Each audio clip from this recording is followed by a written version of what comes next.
Pour les 11 mois de notre regretté Rav Stéphane, Rav Yitzhak Ben Yitzhak Sportes,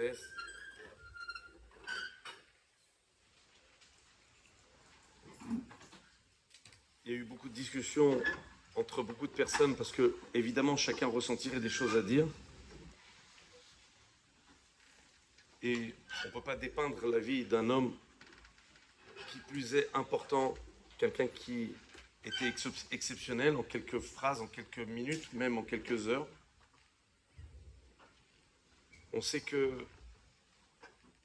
la qualité du parfumeur, c'est de savoir mettre la bonne quantité de chaque ingrédient. Quelqu'un qui allie en même temps la compétence, l'intelligence, la gentillesse, la douceur et par-dessus tout l'humilité.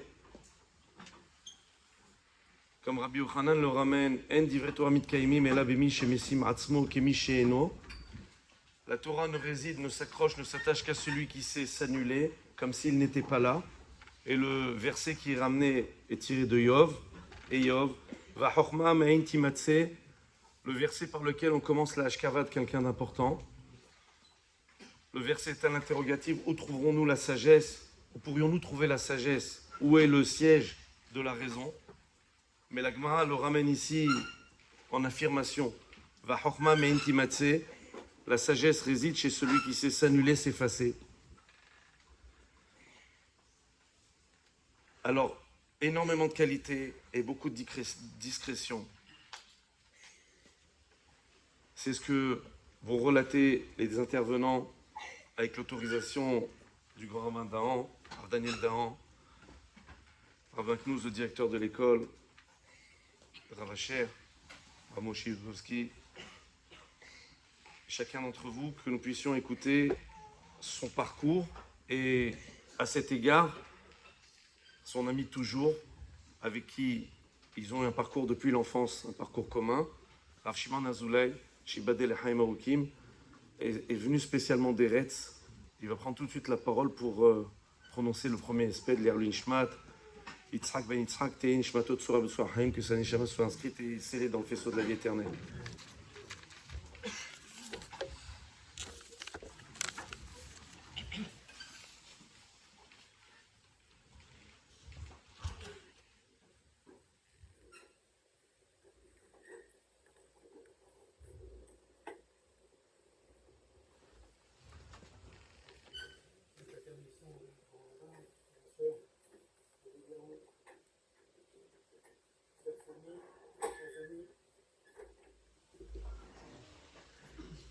Pour ceux qui ne m'ont pas connu il y a plus de 40 ans, et j'étais un ami d'enfance de Stéphane, pour moi ça sera Steph. On était ensemble depuis l'âge de 3 ans, au GAN, à l'école juive. On a fait ensemble toute notre scolarité pendant 11 ans, jusqu'en 3e. Puis pendant 3 ans au lycée Brossolette, au lycée laïque. Et enfin, pendant 10 ans, au Beth Midrash, chez M. Toboul, chez Miachim Votov, chez Notar Benimim. Et on était donc au Beth Midrash, après ça s'est transformé en collège. On était au début des Bachourim, ça nous a servi d'Yeshiva, puis des Avrechim, jusqu'à tout ça pendant 25 ans. Depuis l'âge de 3 ans jusqu'à l'âge de 28 ans. Ensuite, je suis allé en Eretz, j'ai fait ma Aliyah il y a plus de 25 ans. On s'est un peu perdu de vue. Je suis revenu étudier il y a une dizaine d'années au collège, pendant 2 ans. J'ai retrouvé Stéphane. Il avait bien sûr progressé, il avait pris toute son ampleur, il avait aussi beaucoup de responsabilités, une grande famille. Mais il n'avait pas changé. C'est la même personne que j'avais laissée, la même personne avec laquelle j'avais grandi, c'est exactement le même. Puis je suis retourné en Israël, et jusqu'à ce que on s'est encore reperdu de vue, jusqu'à ce que j'ai appris la nouvelle de sa disparition il y a maintenant 11 mois. C'était pour moi, comme pour beaucoup d'entre vous, un tremblement de terre, une déflagration, une déchirure encore remis, que c'est pas encore refermé. Beaucoup de questions, ça a vraiment tout chamboulé. Et j'avais besoin d'aide. J'ai appelé Rabbi Yaoud, j'ai appelé Rav Shlomo Kal pour essayer de partager, d'essayer d'avancer. Et il y avait une question accusatrice qui me dérangeait énormément, qui me triturait tout le temps comme ça, elle venait le matin, le midi, le soir. C'était si jamais tu te sens aussi proche de lui, où tu étais toutes ces années. Tu n'as pas appelé de temps en temps. Et ça m'a travaillé jusqu'à ce que j'ai entendu pendant les Shloshim le espèce de son genre. Et je remercie d'ailleurs pour les vidéos, ça m'a beaucoup aidé de pouvoir participer et d'entendre ces espédim. Et il a dit pendant les Shloshim que son beau-père, lors de son fiançailles, lui avait dit, tu sais Yosef, nous on vous laisse tranquille. Mais si vous avez besoin de nous, on est là. Et ça, c'était exactement la relation que j'avais avec Stéphane. Exactement. C'est-à-dire qu'on avait cette éducation qui m'a aussi influencé, où finalement on s'efface au maximum, on essaye de ne pas déranger, de ne pas prendre la place qui n'est pas la nôtre, et de telle façon à laisser l'autre s'épanouir et vivre ce qu'il doit vivre, mais ce n'est pas du désintérêt. Parce que s'il a besoin de nous, si quelqu'un avait besoin de lui, il était là avec toutes ses forces. Il mettait tout dans la balance et il était là pour aider au maximum. Et donc pendant toutes ces années-là, il y a toujours eu cette proximité, mais jamais l'un a pu prendre le téléphone ou essayer. Pourquoi? Parce que tu as l'impression que tu vas déranger et tu ne sais pas, etc. Et finalement les années passent. Jusqu'à ce qu'il y a une semaine, j'ai reçu un téléphone de son fils Hillel qui m'a dit voilà, on fait les 11 mois, est-ce que tu peux venir? Et moi j'avais l'impression d'avoir Stéphane au téléphone qui me disait j'ai besoin de toi. Et la question c'est pas est-ce que je pouvais venir, mais comment j'allais faire pour venir. J'avais pas de passeport, j'avais pas de billet, j'avais pas forcément la santé, mais je devais être là, et dans ta chaîne j'ai pu venir pour partager avec vous tout ce qu'on a pu vivre, et je vais essayer de vous expliquer comment j'ai vu cet enfant d'une famille traditionnaliste s'élever, devenir celui qu'il est devenu, un des piliers de cette communauté. On lui a dit qu'il était un des moteurs de toute cette révolution qui a changé cette communauté. C'était une communauté qui n'était pas connue en France, maintenant c'est un centre de Torah qui est connu jusqu'en Eretz. Qu'est-ce qui s'est passé? Quel a été son parcours?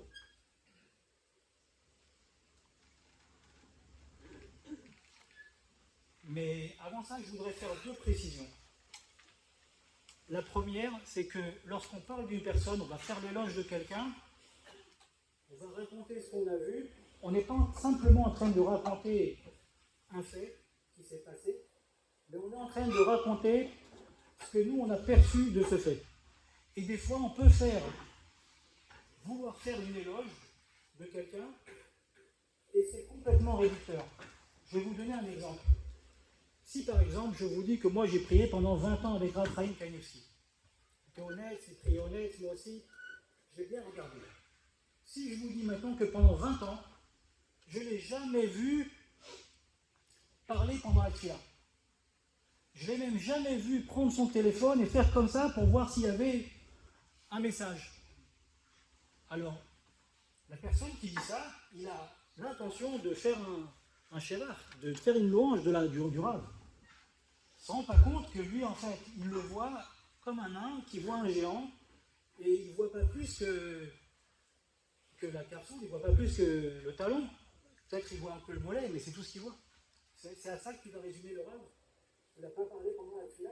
Alors la personne qui parle est sincère, parce que lui, il est travaillé par ça. Il n'a pas forcément tout intérêt dans cette tfila, donc il est travaillé. Il a du mal, des fois il prend son téléphone, des fois il parle, des fois il dit, mais... Alors il voit le Rav comme ça, que ah là là, il n'a pas fait ça. Mais il est en train de réduire la personne. Lorsque on parle de Stéphane et de ses midotes, il faut comprendre qu'on parle de quelqu'un qui est largement au-dessus de la moyenne, en tout cas au-dessus de moi, c'est sûr. Et si je veux décrire ou je vais raconter un Maaseh, prenez bien compte que je vais le raconter de mon point de vue. Des choses qui m'ont impressionné à moi, mais lui, il était encore bien au-dessus. Donc s'il y a des gens qui m'entendent parler et qui vont être choqués, je vais vous donner un exemple. J'ai entendu pendant les SPD que Stéphane n'avait jamais haussé la voix à la maison. Et moi, ça m'a choqué. Stéphane, c'est la voix. On est loin. Il n'y a même pas une avamina. Comprenez? On parle de quelqu'un qui est bien, bien, bien au-dessus. Donc même si des choses peuvent surprendre et impressionner certaines personnes, mais là, on est bien, bien, bien au-dessus. Et donc, il faut faire attention à ne pas réduire la personne. Et une deuxième introduction que je voudrais faire, c'est que toutes les qualités qu'on a pu décrire et qu'on va décrire, ou qu'en tout cas moi j'ai vu, ils ne sont pas arrivés chez lui comme ça. Il les a hérités de ses parents. J'ai connu un peu ses parents, et je vais vous dire, quand on voyait M. Sportes, c'était pas un érudit, c'était pas quelqu'un qui, je ne sais pas s'il savait lire, mais c'était quelqu'un de droit. Vous voyez, il était droit, sa posture. C'était quelqu'un de très humble. Il avait comme ça, même quand il souriait, c'était un sourire gêné, un peu comme Stéphane, comme ça, un sourire un peu gêné. Il était très minutieux, c'était un cordonnier. Moi, je dis que c'était un artisan parce qu'il faisait plein de choses avec le cuir. Et toujours très méticuleux, très, très soigné. Il était... On le voyait à la synagogue le jour de Kippour. Mais quand il venait à la synagogue le jour de Kippour, à partir du moment où il arrivait jusqu'à la fin du jeûne, il était debout et il ne parlait pas. Alors il y a des gens qui viennent à la synagogue le jour de Kippour. Ça parle, ça rigole, ça raconte. Lui, il avait compris que le jour de Kippour, c'est un jour important, on doit se faire pardonner quelque chose. Et celui qui se regarde dans la glace, il sait exactement ce qu'il doit se faire pardonner. Et donc, peu importe ce qui se passait autour de lui, il avait décidé un truc, il savait qu'il avait une direction, il savait ce qui était droit, il était imperturbable. Tout ce qu'il y avait autour, ça ne le regardait pas. Il était là, debout, sans parler. Toutes ces qualités-là, on les a retrouvées chez Stéphane.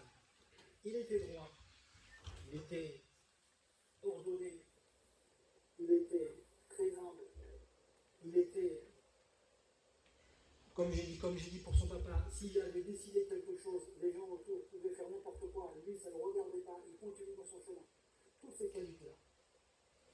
Sa maman, elle avait un caractère complètement opposé. Elle était très souriante, très avenante. C'était un sourire communicatif. Elle comprenait les autres. Il y a des gens elle aidait les gens selon ce qu'ils ont besoin. Il y a des gens qui veulent aider, mais ils ne savent pas voir les besoins des autres. Ils ne savent pas voir. Alors qu'elle, elle voyait les besoins, elle savait exactement.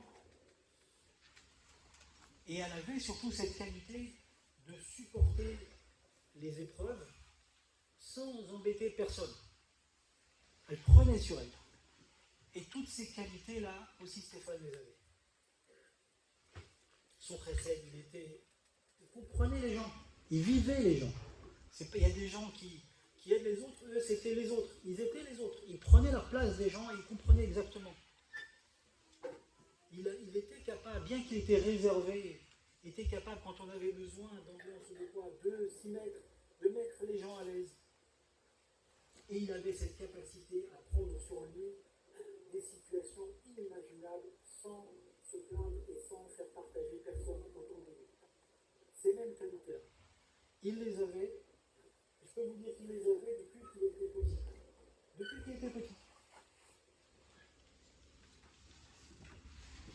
Vous savez, nous on était à l'école, il y a toujours dans les petites classes un élève qui attire les gens.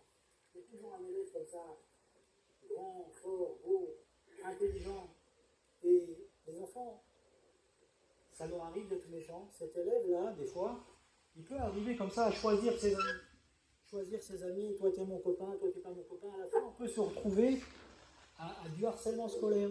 Parce qu'il va y avoir un enfant qui n'a pas forcément être beau, qui n'a pas forcément sentir bon, qui n'a pas forcément avoir les qualités, il va être mis au banc de la classe. Stéphane, c'était cet élève-là qui avait tout pour lui. Il était beau, il était grand, il était fort. Quand je disais sportif, c'est sportif. Parce qu'il le dit encore. Il était fort, il était intelligent, il avait les bonnes notes, ses cahiers, tout était en propre, tout était clair.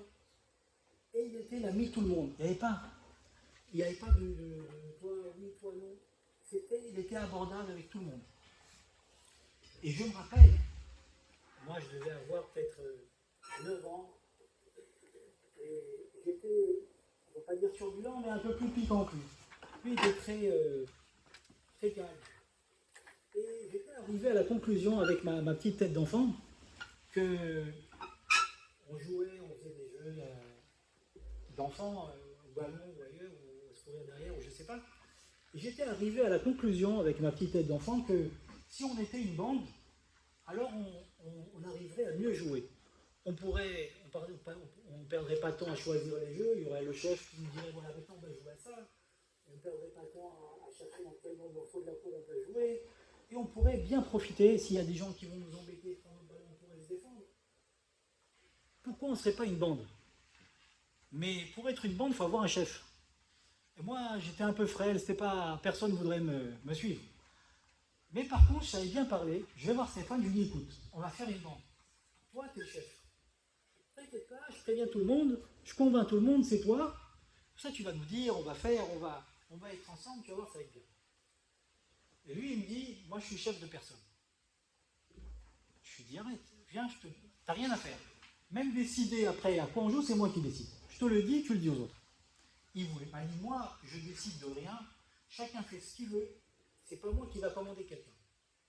Et ça, c'était tout petit. Il s'est jamais imposé, jamais. Il a toujours, au contraire, amené les gens à se réaliser sans qu'ils se rendent compte que lui influençait quelque chose. Il était aussi très ordonné, très ordonné. Il avait, je me rappelle, son papa, qui était cordonnier, il lui faisait des fournitures scolaires. Il lui faisait des cartables, des trousses, des protège-cahiers, des choses comme ça en cuir. Et il lui avait fait une trousse, je ne sais pas si vous connaissez, c'était un rectangle comme ça, qui s'ouvrait en deux avec une fermeture éclair. Et à l'intérieur, il y avait des petites boucles pour ranger chaque stylo à sa place. Il y avait donc une boucle pour les crayons, les stylos, il y avait une boucle plus grande pour mettre la règle, la trousse, la gomme. Et lui, il y avait un truc comme ça. Bon, j'avais une trousse normale qui s'ouvre comme ça, tu mets tout dedans et tu fermes. Et les enfants, dès qu'à la sortie, dès que ça sonne, il faut absolument sortir le plus rapidement possible de la classe. Et qu'il n'y ait qu'à voir du bête à se. Et donc, nous, on partait ensemble. Dès que ça terminait, je rangeais, j'étais prêt, et lui, chaque stylo, tac, tac, tac, il rangeait. Et moi, je dis, c'est pas possible, on sortait le dernier, je dis, c'est pas possible, arrête, mais change de trousse. Il dit, non, mais ça va, mais regarde, je fais vite et tout. Et des fois, ça devenait lourd, parce qu'on avait des trucs à faire, on était pressés. Et je lui dis, alors, ah non, il ne savait plus quoi me dire, alors il me disait, non, mais t'as raison, je suis lourd, je vais changer, tout ça. C'était pour m'embrouiller, en fait, il ne changeait pas. Je l'ai gardé pendant des années. Il avait cet ordre-là dans le sang. Et je ne vais pas vous faire un cours sur l'importance de l'ordre dans la Avodat Hashem, mais je vais vous raconter juste une histoire qui s'est passée au Beth Midrash de Kel, la grande yeshiva de Moussar, dans laquelle tous les grands Balei Moussar sont passés. Le Rosh Yeshivat Chevron, Rav Simcha Disselbroek, il raconte qu'il y avait à l'entrée de la yeshiva, il y avait un lavabo avec un bro de Netilat Yadayim. Et une fois, ils ont trouvé que le bro de Netilat Yadayim n'était pas à sa place. Ça fait un scandale. Comment est-ce que le bro n'est pas à sa place? Si on est capable d'agir comme ça, si on est capable de faire les choses sans ordre, parce qu'aujourd'hui je suis fatigué, je vais faire en bas, parce que d'aujourd'hui j'ai pas la patience de faire ça ici, c'est le début de la fin. Parce qu'après, les mitzvot, c'est quand ça m'arrange, les pilotes, c'est quand j'ai le temps. Les choses, et il faut continuer à être droit, à être ordonné. C'est le début de la Avodat Hashem. Et ça, c'est encore une fois une des grandes qualités qu'il avait.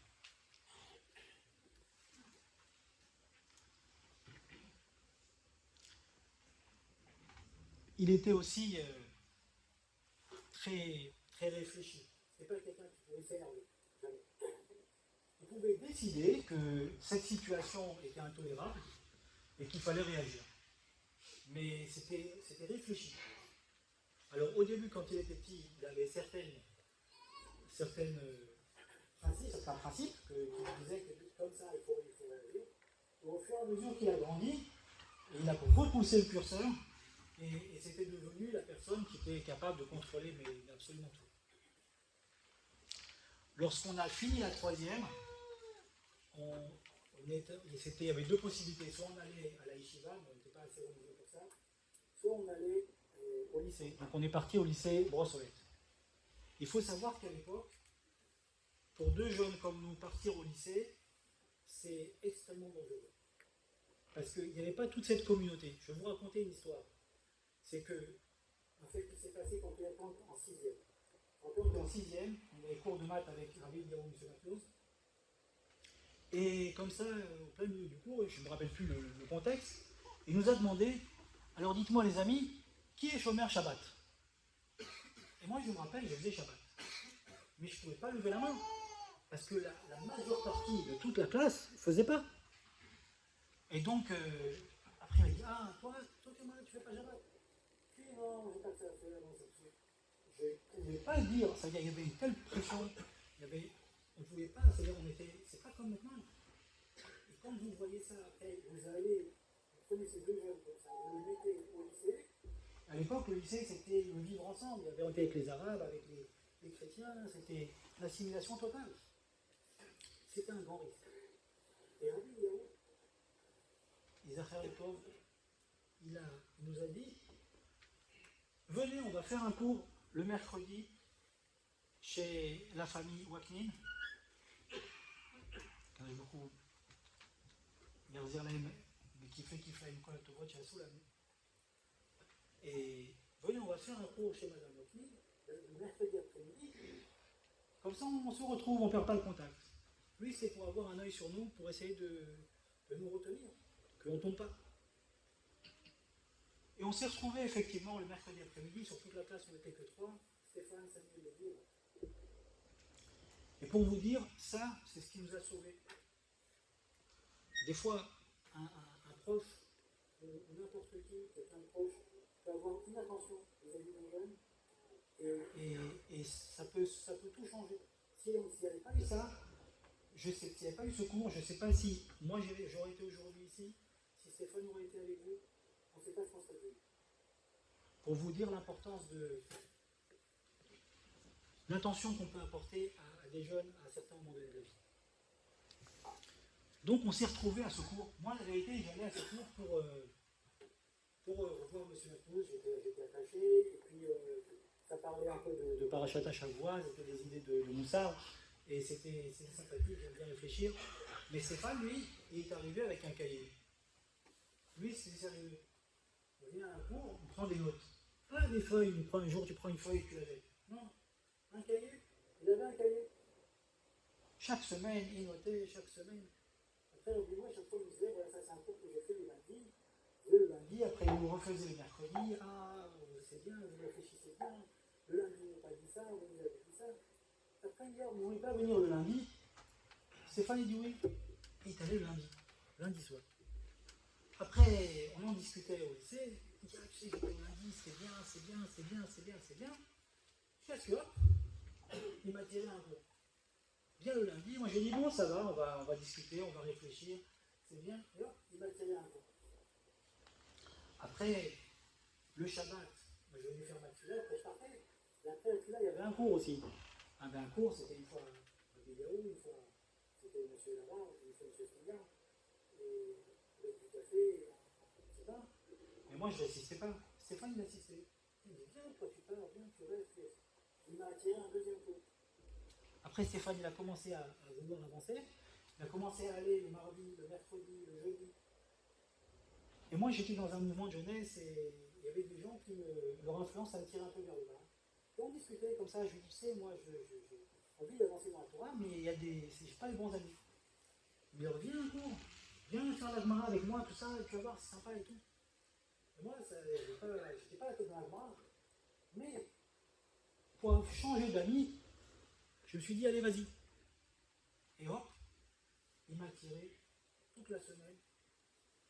J'étais avec lui en train d'étudier. Et à partir du moment où on s'est mis à étudier, eh ben, l'amour de la Torah est venu. On a commencé à étudier. On a commencé à étudier pendant les heures de cours qu'on avait le soir. On a commencé à rajouter au fur et à mesure. Et comme Stéphane était de moi, tout ce qu'on apprenait, il fallait l'appliquer. Alors je me rappelle, on avait par exemple à l'époque, on faisait à la faute de la tfila, et donc on avait appris qu'il ne fallait pas parler pendant la tfila, qu'il ne fallait pas parler pendant le Kriyat Torah, et même entre les montées de Kriyat Torah, il ne faut pas parler. Et même les livrets Torah, de peur qu'après tu continues à parler pendant le Kriyat Torah. Donc nous, on était à la synagogue, deux petits jeunes, tout le monde parlait, livrets Torah, des choses, etc. Et nous, rien. Une fois, même quelqu'un qui s'était moqué de nous, il m'a dit, tu sais à quoi on reconnaît un Baal Tshuva à la synagogue? C'est le seul qui ne parle pas pendant le Kriyat Torah. Ça ne nous a pas touchés. Parce que nous, et c'était sous une impulsion, il fallait être droit. On apprend quelque chose, on l'applique. Et ça, c'était au niveau de la halakha, ce qu'on apprend, c'était aussi dans le limoud. On ne pouvait pas lui raconter n'importe quoi. Il était droit. Et avec toute sa gentillesse, tu pouvais lui raconter tout un beau Torah ou une Gemara ou n'importe quoi. À la fin, il te disait, ah oui, et alors c'est bien, mais alors d'après ça, alors comment on explique ça? Donc il t'avait tout par faire, sans que tu te rendes compte, avec toute sa gentillesse, sans que tu t'énerves comme ça. Hop, parce qu'il était droit. Il avait cette mida-là. Et donc on a continué à vouloir avancer. On allait le Shabbat, même Shabbat après-midi, avant la Tfila, avant Mincha, pour étudier. On était tout seul à étudier comme ça. Et il y avait aussi sa dimension du chesed. C'est-à-dire qu'il faisait du chesed sans que, comme ça, sans en faire des tests. On était le samedi après-midi, on voyait qu'il y avait Simon Bédita à la vache qui préparait la sauce à chichi. Bon, ben alors nous aussi on préparait la sauce à chichi avec lui. Après, il fallait débarrasser, on était là pour débarrasser. Et au fur et à mesure, on avait pris un peu de la place dans cette communauté. Comme ça, deux ados atypiques et sympathiques aussi. Et donc comme ça, avec un sourire, et tout on est pris cette place-là. Et Rabbi Yaou, il nous continuait à nous alimenter. Chaque fois qu'on avait un moment pendant les vacances ou autre, il était là, il nous donnait, etc. Parce que, après, la Torah a pris tellement de place qu'on a abandonné après le bac. Stéphane est rentré au collège, moi je suis rentré après lui. Et on donnait des cours le soir. Et il avait mentionné, Rabbi Yaou, que Stéphane, il avait cette place-là, lorsqu'on rentrait, il était à droite de l'entrée.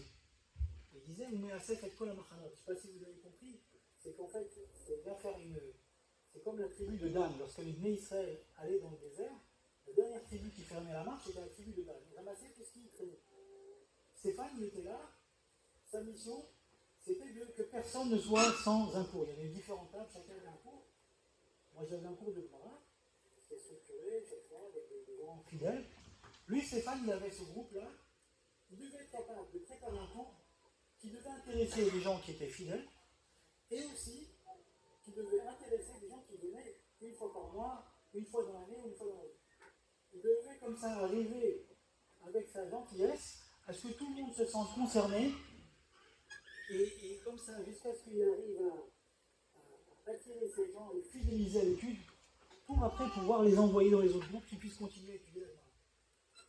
Je me rappelle une fois, il avait un groupe et pendant 2 ou 3 mois ou plus, il leur faisait du moussard. Et nous, quand on enseignait, c'est vrai, on était au début de notre Torah. Alors on devait enseigner parce qu'il fallait aussi faire profiter les autres. On ne pouvait pas là, comme ça étudier tout seul et laisser les autres. Non, il fallait qu'on enseigne aussi. Mais on avait ce souci, en enseignant, de continuer à progresser. Et donc moi, je voyais comme ça, le moussard. Et moi, j'avais un cours de Gemara, et donc forcément, même si tu répètes à des gens qui n'ont pas ton niveau, mais ils te font avancer.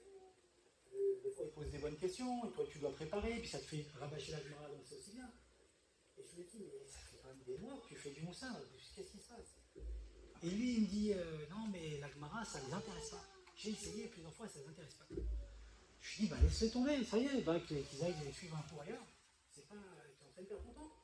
Il m'a dit, non, je vais y arriver, tu vas voir et tout, on va... Je sens que ça peut arriver.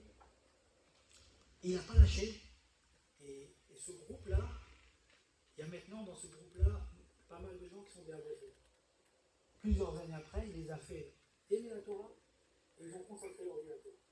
C'est des gens qui n'auraient pas été là si lui n'avait pas toute cette chaleur, toute cette patience et toute cette compréhension vis-à-vis des gens.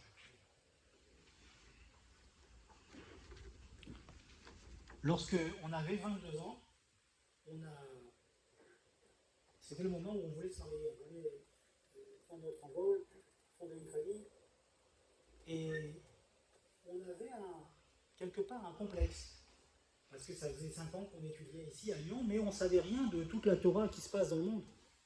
On ne savait rien de la Torah qui se passait, les grands centres de Torah, en France déjà, et en Israël aussi. Et nous, on était ici à Lyon, on a grandi comme ça avec les rabbinines qu'on nous a proposés, mais il y avait une espèce de complexe de savoir ce qui se passait ailleurs. Et donc, quand tu veux te marier, donc forcément tu vas essayer de trouver quelqu'un qui va te rapprocher d'une autre qui est là, comme ça tu vas un peu te confronter et progresser. Donc moi je me suis fiancé, et quelques temps avant mon mariage, il me dit, écoute, monsieur Macnouz, il m'a proposé de rencontrer Laurence.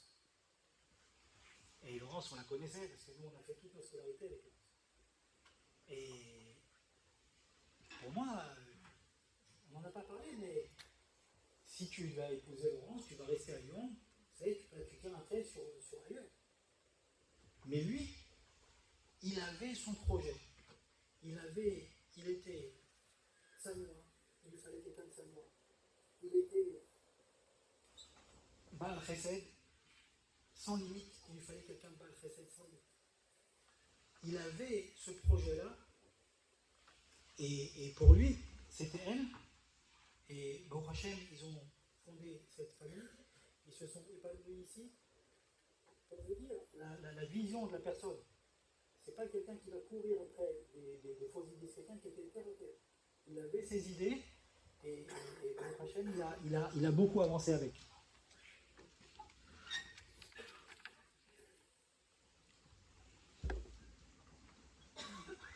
Pour terminer, je voudrais vous rapporter un passouk qui est marqué dans Teilim.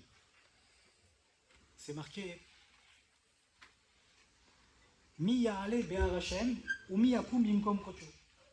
Qui est capable de monter, de gravir la montagne d'Hachem, et qui est capable d'y rester, de rester à son niveau. Et ça, c'est l'œuvre de toute une vie. Arriver à grimper, arriver à s'améliorer, et arriver à rester en place. C'est l'œuvre de toute une vie. Et David Amer, il donne la recette. Il dit Neki kapayim, uvar levav, asher lo nasa la shav nafshi, velo nishbar lemena. Il donne la recette pour arriver à grimper cette montagne et à y rester. Neki kapayim, avoir les mains propres, pas de gazelle. Des mains propres. Stéphane, il était toujours avec ses petits comptes, comme ça, sa petite écriture là, tout était à sa place, tous les comptes étaient là. Il n'arrondissait pas les angles, il savait exactement les choses.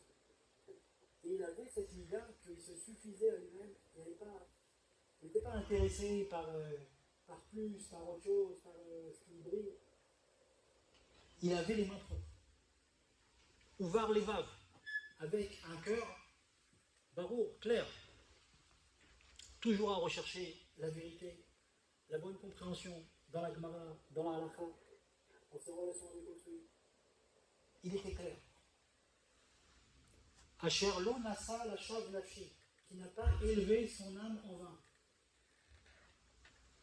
On donne un machal au nom du Chafetz Chaim.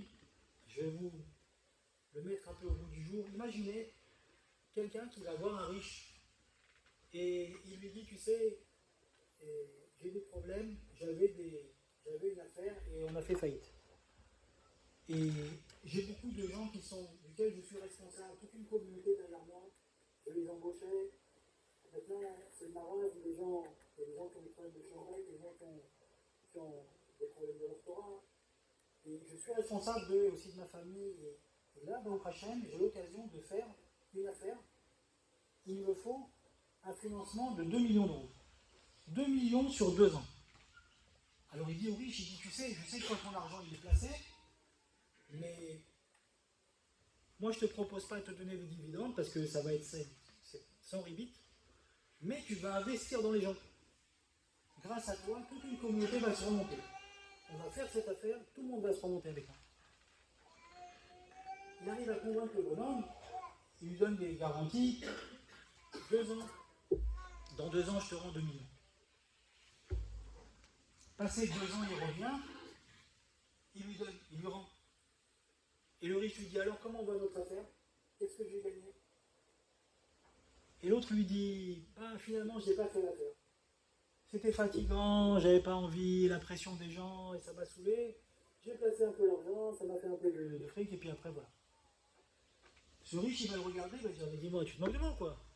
J'ai investi en toi. J'ai accepté de perdre pour que toi, tu puisses faire quelque chose de tout ça. Il dit, le prophète Saïd, Kadosh Baruch Hu, il a investi en nous, il nous a donné quelque chose chez Mina Elionim, et il nous l'a donné, il nous l'a confié. Qui peut être capable de progresser et d'y rester? C'est celui qui est capable de dire Asherlo Nasa Lachav Nafi. Il n'a pas mis son âme en vain. C'est-à-dire qu'à chaque fois, il avait la responsabilité. Stéphane, il était là, il devait étudier, il étudiait, c'était à l'heure, c'était sérieux. Il savait qu'il avait des choses à faire. Ses responsabilités, on lui a donné quelque chose, on lui a donné une échama, on lui a donné des choses à faire. Il fallait les faire, c'était sérieux. Asherlon, il n'a pas mis son âme en vain. Vélo, Nishba, le Nira. Et il n'a pas juré à faux. Et là, il faut comprendre, parce qu'on parle de quelqu'un, comme l'a dit David Amelech au début, qui n'a pas volé. Alors s'il n'a pas volé, forcément, il n'a pas juré à faux. La Gemara, dans Nida, explique que de quel serment ici on parle. On parle du serment que chacun fait lorsqu'il est dans le ventre de sa maman. Lorsqu'un enfant est dans le ventre de sa maman, il y a un malach, il lui apprend toute la Torah, et au moment de sortir, il lui met un coup, il lui fait tout oublier. Et il lui dit, tu ne sortiras pas d'ici vivant tant que tu ne m'auras pas juré. 2 choses. La Gemara dit, Maya Shavua Shemashbein Oto, Te'et Tzadik Ve'al Te'e Rasha, Ve'afilu Kol Olam Kulo Omrim Lecha Tzadik Ata, Heye Be'enecha Kerasha. Il explique Rabbi Cheskel Levinstein, on lui fait jurer 2 choses. Soit un tzaddik, jure-moi que tu vas être un tzaddik et pas un rachat. Et deuxièmement, ça c'est normal. Deuxièmement, même si tout le monde pense que tu es un tzaddik, à tes yeux, regarde-toi comme un rachat. Toujours une remise en question. Toujours en train de se remettre en question. Tout le monde pense du bien de toi, c'est pas ça qui va le faire bouger. Toujours une remise en question. Une remise en question dans la halakha, une remise en question dans la Gemara. Tout le temps. Et peut-être j'ai oublié, peut-être je ne sais pas, peut-être on va demander la halakha. Et il peut commencer le Gemara, on va tout reprendre depuis le début. Tout le temps en train de se remettre en question dans ses midotes, dans ses réactions, tout le temps en train de se remettre en question. Et grâce à ces midotes-là, à mon avis, toutes les midotes que j'ai pu décrire, il a réussi à monter à l'autre des halachim. Velakum comme kocho. Alors, je voudrais juste terminer en disant à ces enfants qui ont hérité toutes ces midotes, et à tous les gens qui ont profité de lui, comme moi, c'est que si on pouvait prendre un temps de réflexion, chacun de son côté, et essayer de prendre des décisions, essayer de prendre exemple, parce que c'est le moment où il nous appelle et nous dit « Hey, on fait quelque chose ». Et ça ne s'est pas passé tout le temps dans sa vie. Il n'y a pas eu un moment où il nous a appelés, tout le temps il prenait sur lui. Et donc c'est le moment pour nous d'essayer de rendre l'appareil, de faire quelque chose profiter, mais ça demande beaucoup, beaucoup de réflexion parce que son influence n'a été pas directe. C'est demande de réflexion sur ce qui s'est passé, sur ce qu'on a vécu avec, et après, qu'est-ce qu'on peut tirer pour essayer de progresser. Et bien, que lui, c'est certain qu'il prie et il intercède pour sa famille, pour ses amis, pour l'autorité, pour le Grand Israël, au Milan, avec Ansar, Macha Hashem, Nokim, Dinan, et compagnie.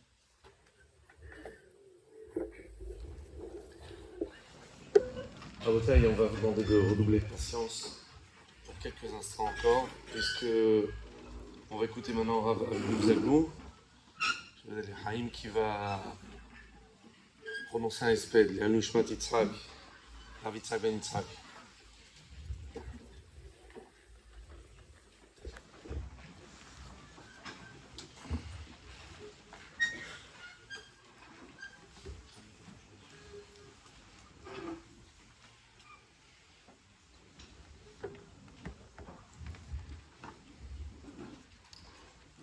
Je vais demander à David qu'est-ce qu'on va dire dans un espèce. Est-ce qu'il y a une différence entre 7 jours, 30 jours et 11 mois? Il n'y a aucune différence. Aucune différence.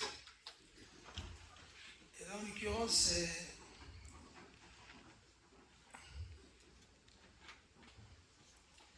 chacun ici présent, c'est-à-dire, disons, au sein du collège, même au sein du collège, qui a eu un contact avec lui, lui aussi il est envoyé.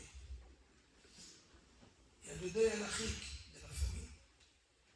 Mais avant qu'il soit marié, et avant qu'il ait ses enfants, il avait ses amis. Moi, personnellement, je l'ai connu depuis 87. Jusqu'à la veille de son décès.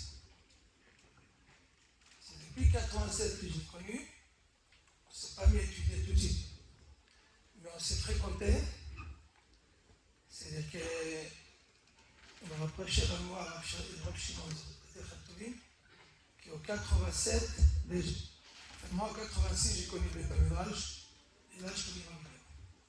En 87, nous avons étudié les jeux d'histoire, et c'est là qu'avec Rav Shimon ils sont arrivés au cours des jeux d'histoire. Après, bon, le collège a ouvert, moi je n'étais pas encore au collège, mais on était toujours en contact, et lorsque le collège a ouvert, avec mon ami esthétique. Nous, on travaillait, on venait à 18h à la pause du collège, jusqu'à 20h, avec Shimon, il faisait cours. Il y avait un début à David Chaki, après. Et après, on est rentré au collège, et on n'était pas dans le même groupe. On n'était pas dans le même groupe. Il y avait différents groupes de rabbinim, avec les rabbinim de Retz, il y avait d'autres groupes. Et entre les pauses, il me répétait la soudia qu'il faisait avec les autres groupes. Ensemble, c'est-à-dire même si je n'étais pas dans son groupe, il répétait ce qu'il venait avec les autres groupes. Et après, à l'arrivée de la recherche, il y a eu fusion différents groupes qui se sont groupés, et là on se retrouvait dans le même groupe. C'est-à-dire, au niveau Charuta, il était toujours avec Shlomo Khan, on était dans le même groupe d'études. Ce qui fait que pendant le cours, avant le cours, puis pour Khaverim, les Khazarot, lui, il avait une capacité extraordinaire de faire un filtre pendant le cours. Il notait ce qu'il fallait noter. Moi, je notais tout. Ce qui fait, c'est qu'après, on faisait Khazara. Et à plusieurs reprises, on faisait Khazara, on reprenait le cours. Donc, on s'assit ensemble et il y avait la complémentarité. Quand quelqu'un était absent, et si Stéphane est présent, il n'y a pas de problème, on aura le cours. Ça, c'est au niveau des livres. Et même pendant le Corona, quand on étudiait avec tous les Zoom avec les rabbinim, bon, après on arrête les Zoom, on continue à parler au téléphone, on continue à étudier au téléphone. Ça, c'est au niveau des livres. Au niveau du Moussa, lorsque je suis rentré à l'école, je suis enseigné à l'école, donc j'avais des cours. Et chaque fois que j'allais préparer un cours, c'était lui le premier qui écoutait l'idée. L'avant-première. Donc, on étudiait ensemble, on va dire même où ça. Après, bon, avec Rav Shlomo Kahn, ils se sont séparés parce que Rav Shlomo Kahn donnait plus à Halakha. Il est venu voir, m'a dit, qu'est-ce qu'on dit? Ici, on étudie ensemble l'Iyum. On s'est mis à étudier l'Iyum jusqu'à. On étudie ensemble. Donc, ce qui fait que ça fait 36 ans que je passais du temps avec lui tous les jours. Tous les jours. Soit au niveau des souriotes, soit au niveau de l'histoire, etc. Donc, tous les jours. C'était une amitié qui a été tissée, un vrai amour. Un vrai amour parce qu'on partageait ce qu'on aimait. On partageait ce qu'on aimait. On aimait la Torah et on a partagé ça sans arrêt. Lorsque j'ai enseigné à l'école, ces filles étaient dans ma classe et même à travers ces filles, on discutait et on parlait. Donc, ce qui fait qu'on... Et même les élèves, on les a partagés.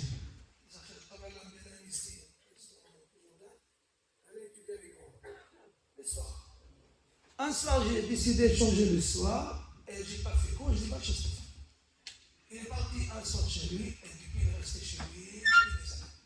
Ce qu'on fait qu'après, quand il faisait des cours avec lui, on partageait avec les élèves. À part les élèves. Il tenait énormément à sa famille. Jamais sa famille était en dehors de ses festivités. Toujours ils étaient là. Et lorsqu'il fallait s'occuper des gars, il me dit s'il te plaît, est-ce que tu peux m'occuper des petits gars, je vais s'en citer des noms. On passait du temps. On a partagé aussi des bêtises. On était fougueux. Je ne sais pas, à un moment donné, on est rentré de la bourse. On est rentré de la bourse. On est sorti de la bourse. Il y a la téléphonie. Et bien aussi, la téléphonie, on avait chacun 5 puces. On a fait aussi, c'est-à-dire, c'est un être humain. C'est un Ben Adam qui est devenu un Ben Torah. Et quand je dis devenu un Ben Torah, il est devenu le fils de la Torah. Et lorsque j'ai pensé comment je parlais de lui, je me suis rendu compte qu'en fait, je peux parler aussi pour des psukim de Torah. Chaque passouk, c'est lui. Je peux le trouver dans chaque passouk. Tout à l'heure, je me suis assis pour ordonner les idées, j'ouvrais, je cherchais quelque chose, je regarde le Pirkei Avot, je peux citer un après l'autre, ça décrivait. C'est-à-dire qu'en fait, le mot espède, c'est le même lettre que excès, perte.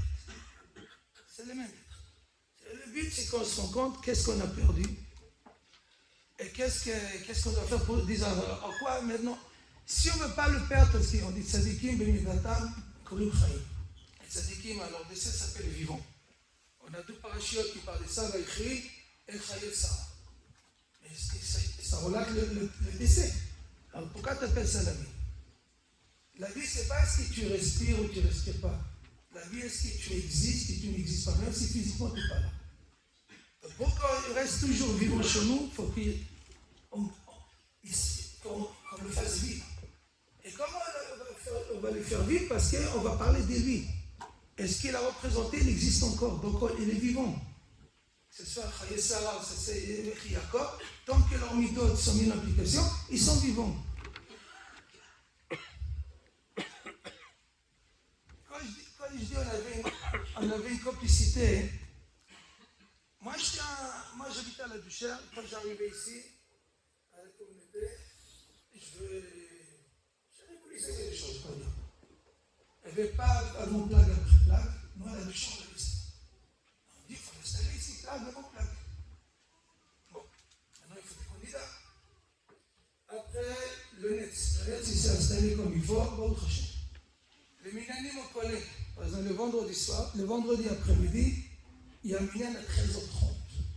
Le calcul, c'est pour gagner le plat. Et le collège, il se terminait à 18h, on faisait 18h05, maintenant c'est 18h05, il n'y avait pas tous ces Minani. Il fallait des candidats. Qui c'est le premier partant? Il s'en il m'a toujours suivi. Il m'a toujours suivi. Minyan, le vendredi, il fallait avoir des candidats. Il venait avec ses enfants, ça faisait pratiquement Minyan. Donc on a lancé, ça a pris, etc. Après le Seder, il était toujours là. En vacances, il lui a une maison, mais c'est devenu la choule. Il accueillait tout, pratiquement toute la station de l'Efat là. Quand sur les horaires, Rabbi Ami, qu'est-ce que tu dis? Qu'est-ce que tu mets comme horaires? Ah, les plagues, front plague, etc. Tout ça.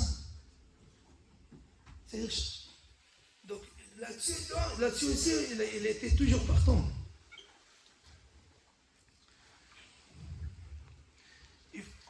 On dit qu'il ne faut pas exagérer dans un aspect. Mais concernant Yitzhak ben Yitzhak, tout ce qu'on va dire, c'est pas exagéré. Pourquoi c'est pas exagéré? Parce qu'il est devenu un Ben Torah. Il est devenu un Ben Torah, c'est-à-dire qu'il est devenu fils de la Torah. Et comme la Torah elle est immense, elle est illimitée, on peut parler sans arrêt. Alors comment il a réussi? Comment il a réussi à devenir Ben Torah? Rav Shimon il a dit qu'il avait des midot, c'est vrai. Derrière seulement la Torah. Derrière seulement la Torah. Alors qu'est-ce qu'elle a fait la Torah pour lui? Donc derrière c'est avant la Torah, et la Torah est bien après. Donc maintenant comment un chassid de devenir Ben Torah? Si avant la Torah tu ne t'appelles pas Ben Torah, ok, tu as derrière, tu ne t'appelles pas Ben Torah. Donc c'est-à-dire qu'est-ce que la Torah, qu'est-ce que la Torah a fait sur lui? Dans la fin de la tfila du Shachar du Zohar, après Moussaf, on a un texte, Amar Rabbi Yehuda, Ashrei mi shama lo batorah, Oseh nachat ruach liyotzro, donc il s'investit de la Torah, qui fait nachat ruach à son créateur, Gadel b'shem tov, même on se dit aux des gens, Niftar b'shem tov min haolam, ועליו אמר שלמה המלך, טוב שמן משמן טוב, טוב שם משמן טוב. ביום הבית ביום גדול, למות תורה הרבה, ויתנו לך שכר הרבה, ודם אתה שכר שתתאים לתלבו. טוב שמן משמן טוב. Lui, il avait une bonne renommée. Mais qu'est-ce qui se passe de chemin משמן טוב? Pourquoi on compare avec bonne huile? La même façon que la bonne huile, quand on la mélange avec les autres équipes, elle est distincte, elle flotte. C'est lui qui a une bonne renommée, il est au-dessus de la mêlée. Parce que c'est quelqu'un qui était au-dessus de la mêlée. Sa réputation, sa renommée, elle était au-dessus de la mêlée. Il était au-dessus des choses. Il s'appelait Yitzhak ben Yitzhak. Il s'appelait Yitzhak ben Yitzhak. Donc Yitzhak puissance 2. C'est-à-dire, et c'est quoi la caractéristique d'Yitzhak? La gvoura, le din haïra. Quelque chose qui avait chez lui très très marquant, c'est l'Irat Shamayim. Ça veut dire quoi Irat Shamayim? C'est quoi cette qualification Irat Shamayim?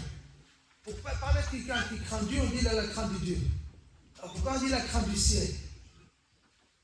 J'avais vu, on a encore ce qu'il avait, que lorsqu'un Kadour il a créé le monde, il a séparé les eaux supérieures d'inférieures, et les eaux supérieures ils étaient fluides. Il a donné un nom d'Irakia, que le firmament s'étend et ils se sont figés. Rachid dit, les chrétiens regardent ils se sont figés de la voie de Shem. Donc la crainte que le ciel a depuis sa création, à savoir qu'avant il était en mouvement, n'a pas bougé après la porte de Shem. Parce que c'est Yitzhak. Il entendait la lacha, Moutarasso, il ne bougeait plus. Avant, comme ci, comme ça. Mais une fois que c'est Moutarasso, il ne bougeait plus. Il avait la même crainte que le ciel a depuis sa création. Et il l'a appliqué dans tous les domaines. Que ce soit la keshrut, que ce soit les mitzvot, que ce soit tout. Dans tout il l'a appliqué. Dans tout il l'a appliqué. Tout par la crainte. C'est ça qui est dirigé. Din, le tzedek, il avait toujours cette chose de tzedek. Un jour, s'il voyait quelque chose d'injuste, il se lève et dit délicatement. Par exemple, quelqu'un, quand il est pris à un endroit, quelqu'un d'autre lui a pris la place, on va dire, et lui, il a remarqué ça, et quand il va à la personne, il dit, tu sais, cette place, quelqu'un est pressé. Après, il est ici déplacé, il se mêlait. Mais intelligemment, voix, il était gibour. Avec tous les autres épreuves qu'il a eu, il a eu des épreuves, que ce soit avec sa maison, etc. Et il est surmonté. Et lui, il m'a rapporté au nom de Rav Lopian. Il m'a dit, tu sais, la vie, c'est l'image d'un cycliste. Quand c'est facile de pédaler, tu es dans une descente. Quand c'est difficile de pédaler, tu es en train de monter. C'est comme ça la vie. Donc il faut accepter les... Alors, quand comment il est devenu l'exemple vivant de quelqu'un qui était un Ben Adam avec des midot, on va dire, qui est devenu un Ben Israël, devenu un Ben Torah, comment il a fait ça? Donc, פרקי אבות זה מראה, רבי ישמעאל בנו אומר, הלומד על מנת ללמד, מספיקים בידו ללמוד למד. Celui qui veut étudier pour enseigner, eh bien, il donne. Il étudie, il enseigne. הלומד על מנת לעשות, celui qui étudie pour faire, מספיקים בידו ללמוד, ללמד שמו לעשות. On lui donne la possibilité, pas seulement d'étudier, même d'enseigner, observer et même faire. Il était Baruch Omer aussi. Il disait qu'il faisait. C'est en fait, parce que je me suis rendu compte que chaque droit Torah peut écrire. Pourquoi? Parce qu'il est devenu le fils de la Torah. Ben Torah, c'est pas ben mathématique, ben anglais. Ça, c'est des connaissances. Ben Torah, ça veut dire la Torah, elle est en fonte. Elle te fait de toi un nouveau être. Il avait l'être Chacham. Il avait l'être Chacham. Il savait aujourd'hui, il ramenait à son cœur. Lui, il a compris ce que beaucoup de gens n'ont pas compris. Et qui le savent, ils n'ont pas compris. Lui, il a compris la chazara et répétition. Chazara et répétition. Alors, il était Chacham. Il répétait à son groupe, à ses élèves. Par exemple, on a fait la dernière sugia qu'on a fait avec lui, il a dit, je répète à mes élèves. Donc en fait, il veut l'éveiller, il répétait les sougiotes. Donc en fait, il s'est imposé un système dans lequel il est obligé de répéter. Donc à force de répéter, il a intégré les choses, et les choses, ils l'ont appris. Il s'est identifié, ça l'a appris. Avat Torah, on avait l'amour de la Torah. Pour aimer quelque chose, il faut que ça soit volontaire. Il faut que ça soit volontaire. On ne peut pas aimer quelque chose si ce n'est pas volontaire. Donc il avait le ratson. Et si on a le ratson, automatiquement on a même la simcha. Parce que la simcha, c'est pour ratson. Donc il étudie avec plaisir, avec joie, avec volonté. Que ce soit le youn, que ce soit la bikiout, même les halachot. Même les halachot. Dans chaque domaine, il faisait ça avec la même approche. C'est nifla, c'est extraordinaire. Il était enthousiasmé. C'est extraordinaire. Il aimait la musique. Il aimait les chants. Il apprenait de chacun. Kuvod Torah, il avait le Kuvod Torah. Pourquoi il était honoré? Pourquoi il était aimé? Parce qu'il aimait aussi la Torah. Il honorait beaucoup les rabbins. Un rabbin qui a dit quelque chose, il l'honorait. Mais aussi, quelque chose, une qualité extraordinaire qu'il avait, il honorait ses amis. C'est content. Il avait une question, ça je vais demander à X. Ça à Y. Il savait reconnaître chacun de son domaine. Et ça, c'est pas évident. C'est pas évident. Tu me dis, Rabbi Akiva, ils sont le paix là-dessus. Et ça, c'est une achna, c'est une anava. Combien de fois, par exemple, lorsque moi je me souviens donner des cours, on va dire au niveau du Shlom Bayit. Ah, j'étouffe. Alors, moi, j'étouffe de la télé. Pendant des années, on a fait une équipe. Lui, il s'occupait de la Tarat Mishpacha. Et j'appelais ça des cours pour se marier. Moi, je m'occupais de la partie Ashkafa, des cours pour rester marié. Et on a travaillé ensemble pendant des années. Et on était témoins à des mariages. Voilà ici, présent, un exemple. Sa femme, c'est des premières élèves, elle m'a dit, vous allez choisir mon mari, on l'a pas choisi, et une fois qu'il a rencontré, il nous a dit, je voudrais que nous occupions de lui. Et plein comme ça qu'on a fait ensemble au niveau. Et lorsque ses enfants, ses garçons voulaient se marier, il m'a dit, j'aimerais bien qu'il t'occupe, qu'il en fasse des cours. C'est-à-dire qu'il faisait confiance. Moi, je faisais confiance, parce que mon fils Nathan s'est marié, je dis, tu vas prendre, tu ne sais pas la Tarat Mishpacha. C'est-à-dire qu'en fait, on a cet amour de Torah, cet amour, cette kavod, il savait chacun lui respecter, chacun de son domaine. Il avait l'achna et la haracha. Derrière Kadma la Torah, comme on a dit. Donc il avait déjà de bonnes midotes. Alors qu'est-ce qu'il a fait de plus avec la Torah? C'est qu'en c'est-à-dire il a approfondi les notions. Il a approfondi les notions. Il les a tellement intégrées qu'il a corrigé la racine, il a corrigé le shoresh, et automatiquement ça s'est traduit par plein de bonnes actions. On a appris avec Yomotush il y a quelques années dans cette chalet, comme on travaille, si on ne met tel que le shoresh, alors ça va s'exprimer par toutes les ramifications et ce qu'il a fait. Il est capable d'aller corriger la racine et automatiquement, ça s'exprime par beaucoup d'actions, par beaucoup de bonnes actions qu'il a fait. Donc c'est pas Guzma, tout ce qu'on dit c'est pas Guzma parce qu'il a fait le vrai travail. Il a fait le vrai travail. Ben Adam le Chavero. Ben Adam Chavero. Tout le monde au collège, il a vu ça. C'est déjà, il aimait les gens l'aimaient. Nos Béol. Je me rappelle, pendant des années, on allait nettoyer notre voiture qui fait ça chez lui. Il était derrière Carrefour, il tirait le câble par la fenêtre et on faisait l'aspirateur. Brûler le Hametz, c'était chez lui dans le jardin. Si quelqu'un a déménagé, il était là. S'il faut amener quelqu'un à l'aéroport. Je me rappelle pour mon fils Jonathan, ici présent, lui il était Macpi, il avait d'Akfado sur la coche pour tout ce qu'il voulait. Mon fils s'est marié à Nice, il est descendu, il a encouragé que certains. Il est descendu 6 heures pour la choupa. Il a assisté à la choupa, papa, 6 heures on monte. Non, il dit on ne peut pas, il faut y aller, il faut honorer. Et c'est pas que pour moi, pour Blouson, il a fait ça. Arrête pas de ce chiour. C'est la famille de faute. C'est le sourire. Ça ne veut pas dire qu'il n'avait pas de problème, mais mes problèmes, je ne les jette pas sur toi. Il avait ses sourires. Chiour, comme ça. Agréable.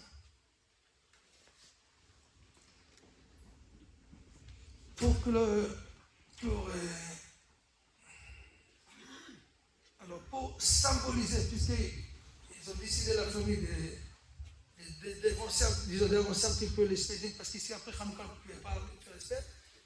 Demain c'est Hanouka, je vous dis juste un petit Torah qu'il aurait beaucoup aimé, s'il a aimé parce qu'on a discuté, mais qu'il décrit énormément. C'est marqué, Mezuzah Yamin, venez Hanouka ici. Il faut placer la Mezuzah à droite, disons à droite. Et le Ner Hanouka, il est à gauche, à l'extérieur, elle est à gauche. Bon, alors pourquoi ne mettra pas la Mezuzah à droite, sachant que le Ner Hanouka à droite, sachant que la Mezuzah est plus haute, le Ner Hanouka en bas, on peut mettre les deux à droite. Et deuxième chose, le Shirachirim dit Maya fit mana, comme tu es belle, comme tu es agréable. Comme tu es belle, c'est la mezuzah, et comme tu es agréable, c'est la bougie de Hanouka. Quel est le sens de ce midrash? En fait, les deux sont à droite. La mezuzah elle est à droite et le Ner Hanouka est à droite. La mezuzah elle est à droite en rentrant à la maison et le Ner Hanouka elle est à droite en sortant de la maison. Chacun en fonction de son rôle. Quel est le rôle de la mezuzah? Mayafit Kemtebe. Qu'est-ce qui indique la beauté d'une maison juive? C'est le valeur de la mezuzah. C'est marqué dans la mezuzah. Ça, c'est la beauté d'une maison juive. Une fois qu'on rentre dans une maison pareille, on s'imbibe de toutes ces notions de Torah, etc., lorsque tu sors de chez toi, lorsque tu viens en contact avec l'extérieur, le Ner Hanouka est à droite, comment tu rayonnes, comment tu éclaires, comment tu es avec les gens. C'est en fait ça et lui il a dit. Maya fit mana. Comme tu es belle, c'est tout son intérieur, toute sa maison, tout son intérieur, tout ce qu'il a bâti en lui. Et comme tu es agréable, lorsque tu es en contact avec les gens, comme il était agréable, souriant, honnête, plaisant, il donnait envie à lui ressembler. Donc ce qui est extraordinaire, c'est que c'était quelqu'un, Ben Adam, un homme, qui est devenu un Ben Torah par excellence. Donc c'est quelque chose, c'est un exemple. Parler de quelqu'un qui veut dire, depuis tout petit, il est déjà hors du commun, on ne peut rien apprendre. Mais de quelqu'un qui était à côté de nous. Il nous a montré. Ce que Chachamim dit, c'est ça la vérité. Chazara, oui, Chazara. Disons, Tikkun Amidot, ça passe avant tout. Donc il s'appliquait énormément de Moussa. Donc tout il s'appliquait. Maintenant, la sorte, alors même, la Khalema, c'est j'applique. Et chaque fois qu'un tzaddik s'en va, on dit il faut s'inquiéter. Il faut s'inquiéter. Et on dit soit c'est une capara, soit c'est quelque chose qui lui touchait énormément ces derniers temps. Pour le 7 octobre, on a discuté énormément, on a parlé énormément. C'est quelque chose qui vraiment beaucoup l'a affecté, beaucoup. Et vu que dans le monde, la révolution qui est incroyable ce qui passe dans le monde, est-ce que lui c'est la capara de la communauté? Je ne sais pas. Parce que la normalité, c'est un gros terme. Donc, simplement, avec toute sa grandeur, sa petite courte, et il est tzaddik. Il est tzaddik, c'est-à-dire, il est tzaddik. Donc, lorsque les tzaddikim de l'honneur, ils expliquent les fautes de la génération, est-ce que c'est les. Bon, je ne sais pas, mais à mes yeux, c'est-à-dire, en fait, quand on réfléchit, on pleure. Moi, pendant cette année, par exemple, des fois, je repoussais la réflexion parce que je pleurais. Mais bon, c'est maintenant, besoin de Hachem qu'on continue à le faire vivre. Voilà. Qu'on continue à le faire vivre parce que, alors, en suivant son exemple, parce qu'il nous a montré que c'est possible. C'est possible. Donc, chacun, avec tout ce qu'a dit Rav Shimon et tout ce que vous avez entendu par ailleurs, voilà, qu'on continue à le faire vivre.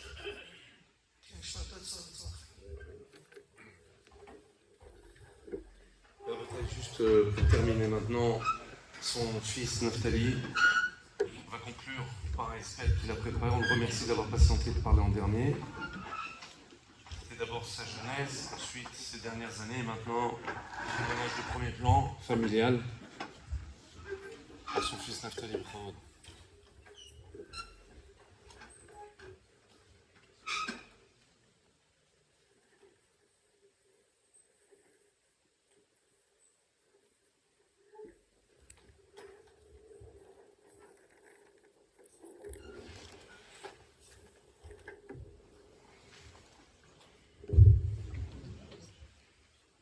Durant les Shiva et les Shloshim, on a beaucoup parlé, mes frères et moi. Moi, j'ai parlé surtout à l'enterrement. J'ai parlé d'une qualité qui ressort, c'est la première qualité qui nous saute aux yeux, on a tous pensé la même chose. Ça a été le Shalom Bayit. Donc, on a parlé du Shalom Bayit, et j'ai dit comme quoi, en 30 ans de mariage, il n'a jamais élevé la voix sur ma mère. Il n'a jamais parlé, on n'a jamais entendu que ça parlait mal à la maison. On n'a jamais entendu de dispute. Ça, c'est ce que j'ai dit à l'enterrement. Et plusieurs ont témoigné après, donc mes frères ont témoigné au Shiva, pendant les Shiva même, au Shloshim, la même chose que moi. Plusieurs personnes nous ont posé la question, mais qu'est-ce que ça veut dire qu'il n'a jamais élevé la voix? Qu'est-ce que ça veut dire qu'il ne s'est jamais disputé? Ils n'arrivaient pas à comprendre qu'on ne pouvait pas prendre ça au sens littéral. Que vraiment, jamais on a entendu mon père crier. Jamais on a entendu mon père et ma mère, bien sûr, qui ont crié l'un sur l'autre. On n'a jamais entendu ça. Et plusieurs personnes, pour eux, c'était impossible. C'était un peu de la science-fiction, où obligatoirement, c'est sûr qu'il y avait eu des cris, mais globalement, ça a dû bien se passer, mais de temps en temps, il y a dû avoir des cris. C'est pas possible. C'est impossible. Et on a dû leur dire que non, que c'est vraiment passé comme ça. On n'a jamais entendu les parents crier l'un sur l'autre. Donc là, comme on parlait de mon père en l'occurrence, on n'a jamais entendu mon père élever la voix. Ça, c'était un premier point qu'on a déjà traité plusieurs fois. Je passe rapidement dessus parce que je pense que pour moi, c'est important d'en reparler, de le redire, parce que c'est vraiment un point exceptionnel, que je ne pense pas qu'il y a beaucoup de gens qui pourront être mitgaï, qu'il n'y a pas beaucoup de gens qui pourront s'enorgueillir de se dire ils n'ont jamais entendu crier les parents. Il y avait un deuxième point, c'est pas moi qui l'ai développé, ça a été développé je crois par Hillel, de me souvenir. Pendant les Shiva ou les Shloshim, il a dit comme quoi il y avait la dernière année donc, de mon père, il y a eu, mon père il a maigri, il a beaucoup maigri, et plusieurs à la maison ont remarqué ça. Et on demandait à mon père, mais comment ça se fait qu'il a maigri? Qu'est-ce qu'il a fait maigrir en fait? Donc mon père, il n'avait pas de maladie particulière, il ne faisait pas de sport, il mangeait normalement, donc a priori, il n'y avait aucune raison qu'il maigrisse.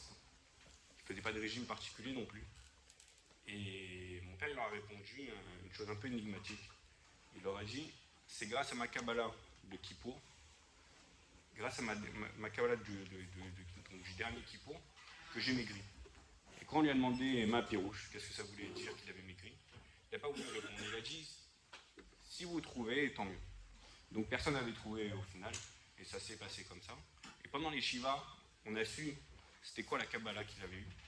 Et en fait, la Kabbalah qu'il avait pris, c'était de manger et de faire la bracha seulement si quelqu'un pouvait répondre Amen.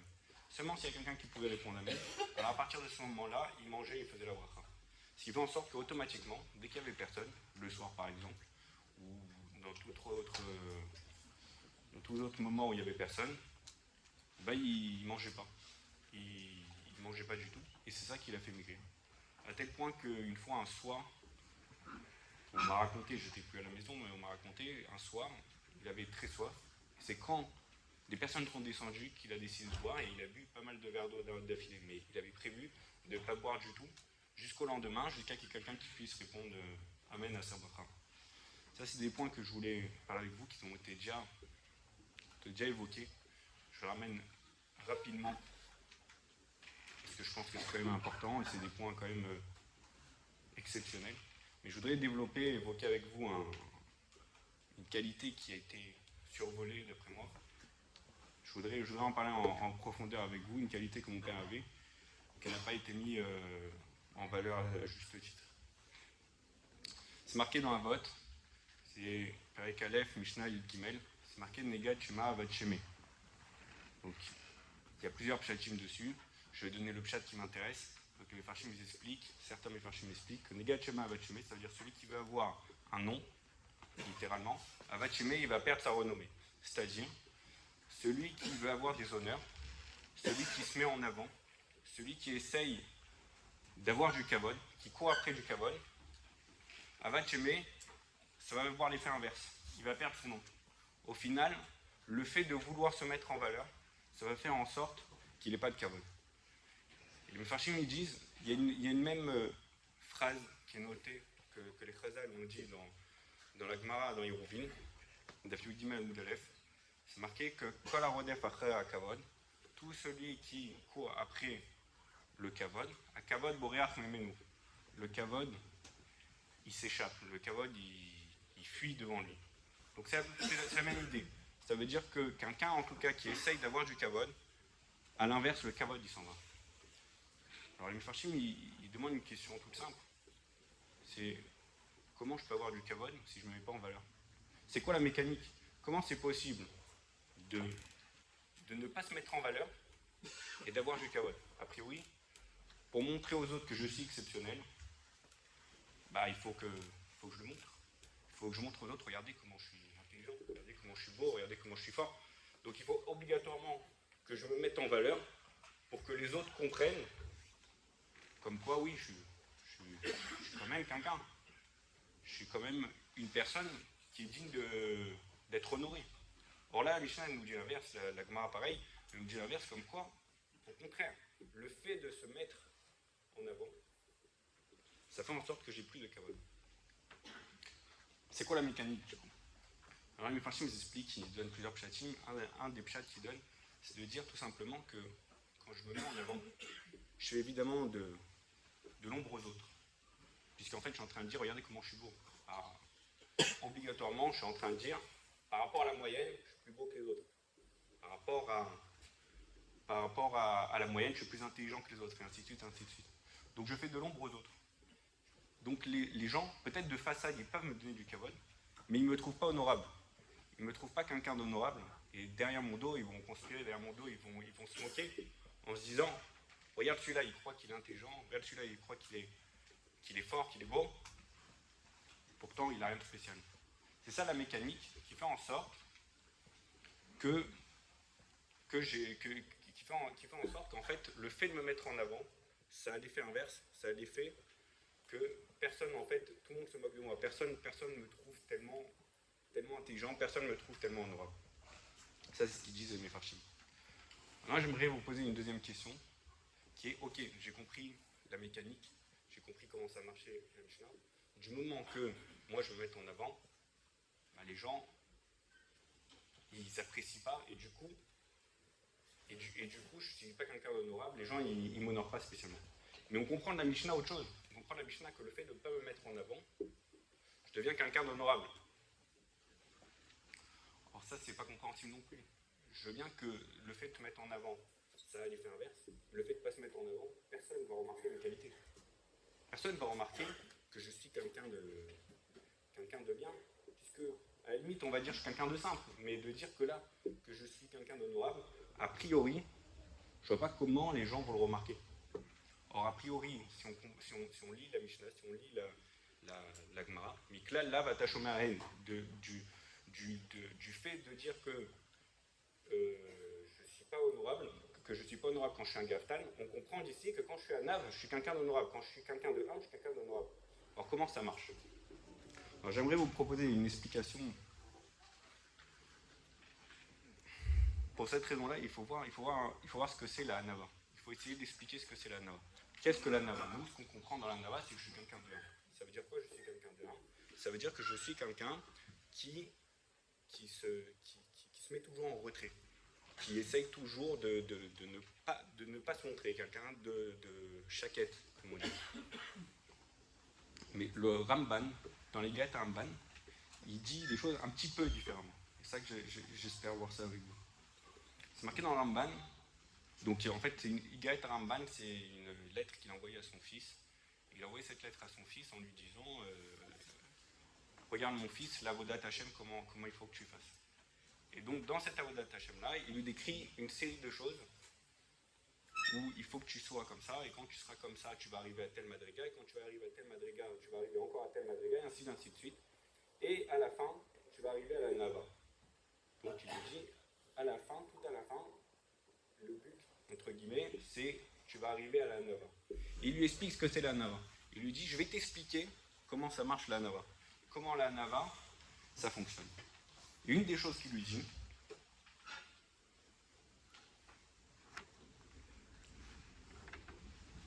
il lui dit, regarde comment c'est la Nava. Là, je vais vous le lire dans les mots. Il dit, donc il lui donne une série de conseils juste avant, et à la fin, il lui dit, à tes yeux, chaque homme sera plus grand que toi. Si tu le trouves intelligent ou tu le trouves plus riche que toi, alors tu vas l'honorer. Vim Rachou va t'achir au Chacham. Et si maintenant c'est quelqu'un qui n'est pas spécialement, qui n'a pas ces qualités-là, qui n'est pas spécialement intelligent, ou qui n'est pas spécialement riche, alors quoi? Chashav velibecha shata chayav limenu veuzaka mimcha. Que il doit être peut-être il doit être peut-être plus tzaddik que toi. Qu'est-ce qu'il nous explique le Ramban en nous disant ça? Il nous explique que la Nava, c'est pas spécialement de se mettre en retrait, mais c'est surtout de mettre les autres en avant. Le fait de penser que les autres ils ont quelque chose de spécial. Le fait de penser qu'ils ont quelque chose de spécial, c'est ça la Nava. C'est de faire en sorte de mettre les gens en avant. Pourquoi je vous dis ça? En vous disant ça, en fait, on peut expliquer maintenant pourquoi quelqu'un qui est un ave, il mérite les honneurs. Quelqu'un qui est un ave, en fait, c'est quelqu'un qui met les autres en avant. C'est quelqu'un qui essaye de montrer, regarde celui-là comment il est, et regarde comment il l'a bien fait, et regarde comment il est intelligent, et ainsi de suite, ainsi de suite. Et en mettant les autres en avant, évidemment que les autres le trouvent honorable. Évidemment que les autres, ils ont envie de s'accompagner. Évidemment que les autres, ils ont envie de rester avec lui, et ils le trouvent même, lui-même, beau, intelligent, et tout ce qu'on veut. C'est comme ça qu'on peut répondre à la Mishnah. Pourquoi en fait on voit dans la Mishnah que quelqu'un de Hanav, lui-même, il reçoit les honneurs avec le pshat du Ramban, on peut comprendre ça. C'est qu'en fait, le fait de mettre les autres en avant, paradoxalement, on est mis en avant. Le fait de mettre les autres en avant, ça fait en sorte qu'on attire les honneurs vers nous. Ça, c'était pour le chat de la Mishnah, pour essayer d'expliquer la Hagdara de la Nava. Maintenant, en fait, pourquoi j'explique tout ça? C'est parce que mon père, justement, il avait ce côté la Nava au sens que le Ramban il en parle, c'est-à-dire mettre les autres en avant. Il mettait toujours les autres en avant. C'était quelque chose de flagrant chez lui. Il y avait toujours les autres, ils avaient un côté intéressant, qu'on ne voyait pas. Un côté, ah, t'as vu comment il a fait? T'as vu comment il est intelligent? Ah ouais, il sait faire ci, et ainsi de suite, ainsi de suite. Je vais donner quelques exemples. Je ne vais pas m'étaler sur... Je pourrais parler de tout son entourage. J'ai donné, on va dire, son entourage proche.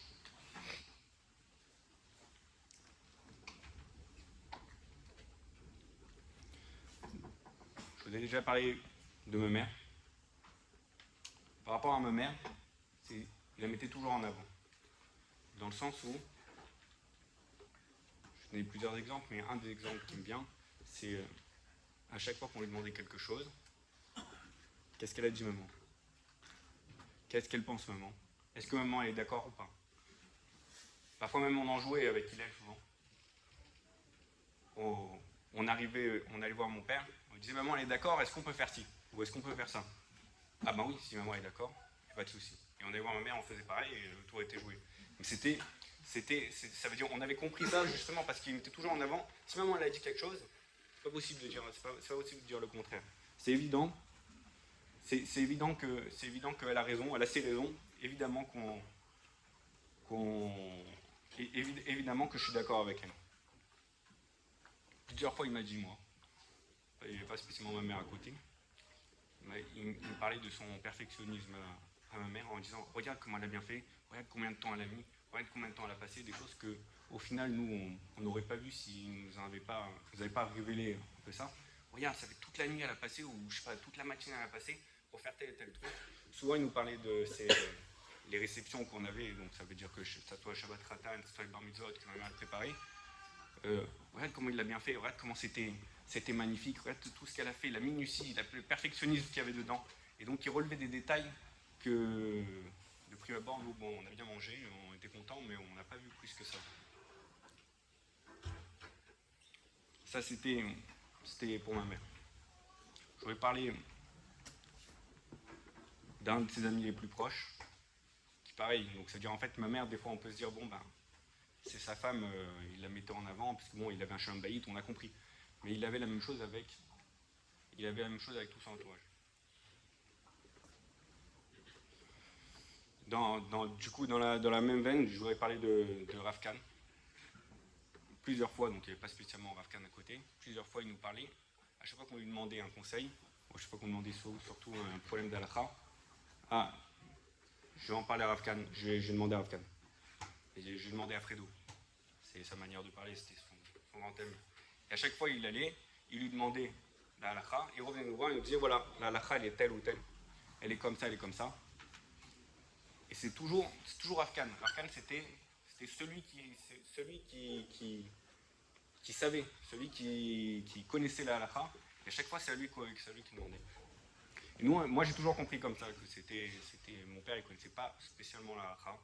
Et qu'à chaque fois qu'il fallait connaître la halakha, bah, c'était Rav Kahn qu'on allait voir. Jusqu'au Shiva, où en parlant avec Yosef, notre beau-frère, il nous a fait remarquer qu'en fait, les halakhot, a priori, tout ce qu'il fallait une réponse sur place, tout ce qu'il y avait besoin de donner une réponse sur place, c'était maintenant. J'ai besoin de savoir si maintenant il y a borer dans mon assiette tout de suite. Je ne peux pas demander à Rav Kahn dans 2 heures, c'est pas possible, c'est maintenant. Et bien là, à partir de ce moment-là, il nous disait, jamais il nous répondait, là, la phrase est comme ça, mais je crois que c'est comme ça. Et à chaque fois, il tombait juste en général. Et après, quelques jours après, il revenait nous voir. Alors j'ai parlé à Rav Kahn, et il m'a dit que c'était bien comme on a fait, comme ci, comme ça. Mais dès que c'était une question qui ne nécessitait pas une réponse tout de suite, on n'était pas obligé de la donner tout de suite la réponse, c'était une question de comment je vais faire dans tel cas, il n'y avait pas besoin. Alors là, à ce moment-là, il n'y avait plus de... Il ne répondait pas lui-même, il m'a dit, moi je vais demander. Ça veut dire que même dans la halakha, alors qu'il pouvait répondre à la question, il mettait très souvent Rav Kahn en avant. Plusieurs fois il m'a dit, donc moi personnellement, il y avait personne spécialement, il me disait Rav Kahn, la halakha c'est nifla. Non, il me disait lui, Fredo, la halakha c'est nifla. C'était son mot, c'est nifla. Pour lui, c'était Rav Kahn, c'était le sachant. C'était quelqu'un qui connaissait bien la halakha. Et c'était comme ça qu'il le voyait. C'est-à-dire c'était un ami, c'était pas spécialement son Rav. C'était quelqu'un qui était, entre guillemets, socialement au même plan que lui. Et pourtant, c'était quelqu'un qui mettait sur un piédestal. Lui, c'est spécial. Il faisait ça avec tout le monde. Je parlais de Rav Kahn, parce que je peux citer n'importe quel exemple, mais c'est toujours des gens qui mettaient sur des piédestals. Eux, ils sont spéciaux. Eux, ils ont des choses que... comme si que lui, il n'avait pas. Je vais parler de ma mère, je parlais de Frédéric Kahn. Il y avait une autre histoire qui m'a marqué. Ça, on a parlé, je me rappelle, c'était un soir tard. Ça devait être un Shabbat ou un Yom Tov. On était restés les deux à discuter. Et je ne sais pas comment on en est arrivé au Chidon d'Halakha. Donc en fait, pour le Chidon d'Halakha, c'est un concours d'Halakha qui se passe tous les 2-3 ans, où en fait on a une série de simanim à connaître. Et à partir de ce moment-là, on commence à être interrogé et on passe les quarts de finale, les demi-finales, les roulés, jusqu'à arriver en finale. Et donc il m'expliquait tout ça, donc, je ne sais plus tous les détails, mais il m'expliquait comme quoi, oui, il y avait Rav Kahn, il était donc, dans ce concours-là. Il a passé les quarts de finale, et après en fait il y a eu des questions encore plus dures. Et donc voici la question qu'on lui a posée, verroulé, et donc il a passé les demi-finales, il arrive en finale. Attention, on lui a posé une question, c'était un peu une question piège, parce qu'en fait c'était un peu ambigu ce qu'on demandait, et lui il a répondu juste, verroulé, jusqu'à arriver au moment où il m'a dit, ben, c'est lui qui a gagné le concours. Donc c'était l'année où il avait gagné le concours. Et je me rappelle, je me suis fait la réflexion sur place au moment où il me l'a dit. J'ai vu son visage, vraiment une fierté. C'est-à-dire qu'il avait ses yeux qui brillaient, il a gagné le concours. Je me suis dit, mais comment c'est possible d'être aussi fier pour un ami? Je veux bien qu'on soit fier, parce que je suis content. Mais là, j'avais l'impression que c'était lui qui avait gagné le concours. Comme si que lui, il a participé à ça. Et je ne comprenais pas. Je me suis fait la réflexion tout seul, mais je ne comprenais pas. Comment ça se fait que quelqu'un il soit aussi fier de son ami qui ait gagné le concours, comme si c'est lui qui l'avait gagné? C'est toujours cette même idée-là, de mettre les autres en avant.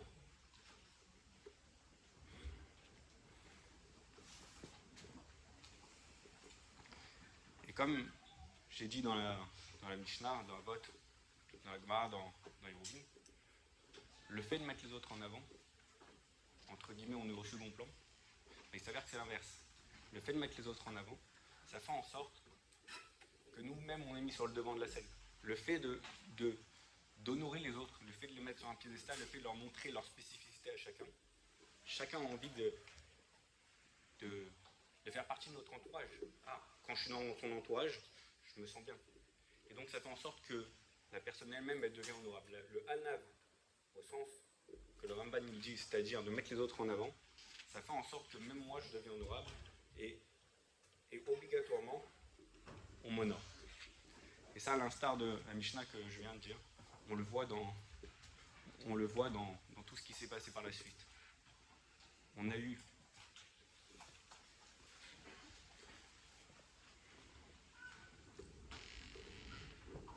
la Gvoura. La Gvoura, c'était 2 heures avant Shabbat. Ça a dû être annoncé 3-4 heures avant Shabbat, je pense, quelque chose comme ça. Ça a été annoncé très rapidement. On a vu le monde qu'il y avait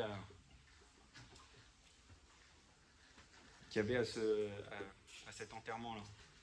Il y a quelqu'un qui m'a dit, il n'y a pas plus tard qu'il y a 2 heures, qu'il y avait un enterrement juste avant. Et que la famille de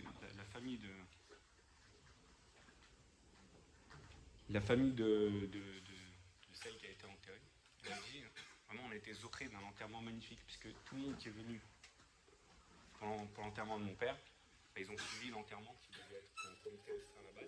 Ça a été suivi, il y a eu beaucoup de personnes. C'est-à-dire la personne a été mise de paillettes que Zachiti, qu'il y a eu beaucoup de monde à l'enterrement de mon proche, qui n'était pas là pour elle à la base, mais qui s'est avéré qu'une Neshamaim, il y a eu ça. En tout cas, ce que je veux dire, c'est qu'il y a eu beaucoup de monde à cet enterrement-là. Il y a énormément de monde. On voit que c'était pas sur le papier quelqu'un qui était Dayan ni Rav, qui avait un poste prestigieux. C'était un horaire de la ville, qui avait quelques élèves au lycée. Mais ça s'arrêtait là. À la base, sur papier, c'est pas très prestigieux. Et ce côté-là de mettre les gens en avant, de faire en sorte de les mettre sur un piédestal, ça a fait en sorte que maintenant les gens se sont sentis cachots à lui. Et tout le monde l'a voulu honorer. On voit ça aussi pendant les Shivas. Les Shivas, c'était le dimanche qui a suivi. C'était vraiment noir de monde. Je ne sais plus à qui j'ai dit ça, j'ai dit aujourd'hui c'est Bagdad. Je ne sais plus à qui j'ai dit ça dans la famille. C'était vraiment noir de monde, ça rentrait, ça sortait.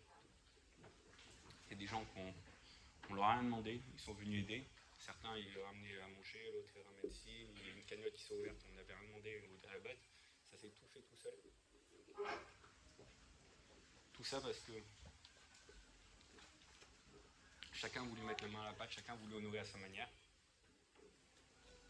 Justement parce que c'est quelqu'un d'honorable. Et pareil, il y a eu la même chose par rapport aux rabbinim. Il y a eu plusieurs rabbinim qui sont venus, que ce soit d'Aix-les-Bains, comme Rabbi Tzrak Veil, que ce soit de Paris, que ce soit même d'Eretz. Les rabbinim se sont sentis concernés. On ne leur a pas exigé de venir, on ne les a même pas appelés spécialement, mais même eux, tout seuls, ils sont venus parce qu'ils se sont anti-cachot à mon père, ils ont senti que non, il fallait honorer.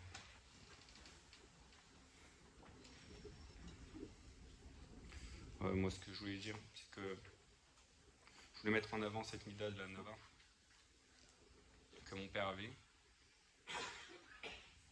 J'espère que ça va nous servir de moussard à tous. Tchenavcho, Torah, Betzora. רבותינו מופיע לנו קדיש על ישראל, רבי חנן שמר רצה תשבו כל זפת ישראל. לפיכך יבוא להם תורה ומצוות שנאמר, אדוני חפץ וען צדקו יגדיל תורה וידיל